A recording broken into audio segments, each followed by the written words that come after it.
Hey guys, welcome back to Liam's Tips and Tricks channel. Tonight we're going to be going over the joys of camp.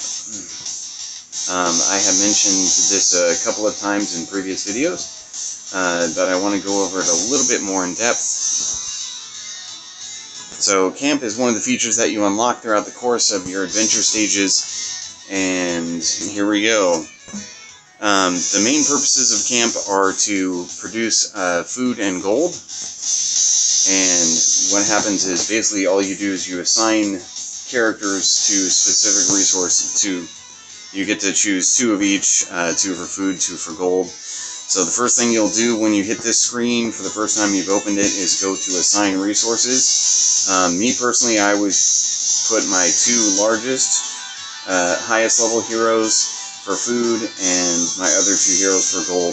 The reason I do this is because in the early stages of the game, gold is critical and you run out quite often, but as you hit later levels, that ceases to be a problem and you end up having an overload, really, and you start trying to find things to do with your gold afterwards. The whole purpose of collecting food and saving food through camp is to go to the camp shop. It gives you the option to buy several items. Like right now it's only showing me the bee armor and the bee accessory chest, which is useful for fusing. But often in this camp shop you'll get jade pieces, jade accessory pieces, which are A+ pieces, they're rare pieces. And this is one of the best ways to actually get them relatively quickly. So what happens is once every hour your characters produce a set amount of resources depending on the level of your character that's producing the resources as well as your camp level. Both production and storage is based on the level of your characters. So for instance, my food production is 100 per hour per level. So since Garkuth, my main, is level 80, he's currently producing 8,000 food per hour. Now what happens is your maximums there that you see in the upper left hand corner, where on mine it shows 31,200 out of 124,800, when that maxes out, which happens every 8 hours, then your characters stop producing until you actually collect it. I'm going to go ahead and collect what I've got right now. And this is an important note. You can also get attacked and have resources taken. That's one of the biggest reasons to collect aside from stopping producing. So as of right now, since I have zeros there, that means that I can't be attacked because I don't have any resources to take. So those numbers in the upper left hand corner indicate what's open. So like you're open to attack. I'll go ahead and show my battle record here. As you can see, I've been attacked a few times and I've done mostly revenge battles. When you get attacked, it'll pop up a little revenge button, and this gives you the option to go to that enemy player's camp and see this particular player has hit me, and I actually can get more off of them than they took off of me, which is what I prefer to do. So I will be going back and hitting this player later, hopefully just for revenge. I don't tend to attack, like search opponents. That last button on the bottom right is where you would go to find people, other camps to attack.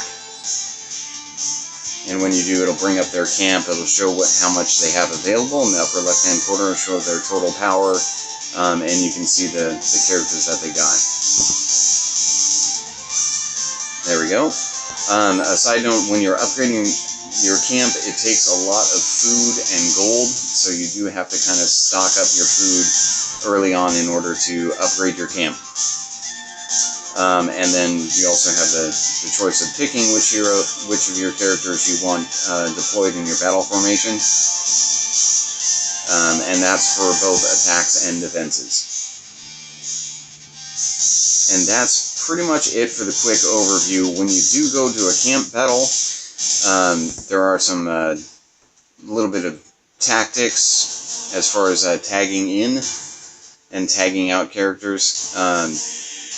And I'm going to go ahead and go over more battle tactics in another video. But in my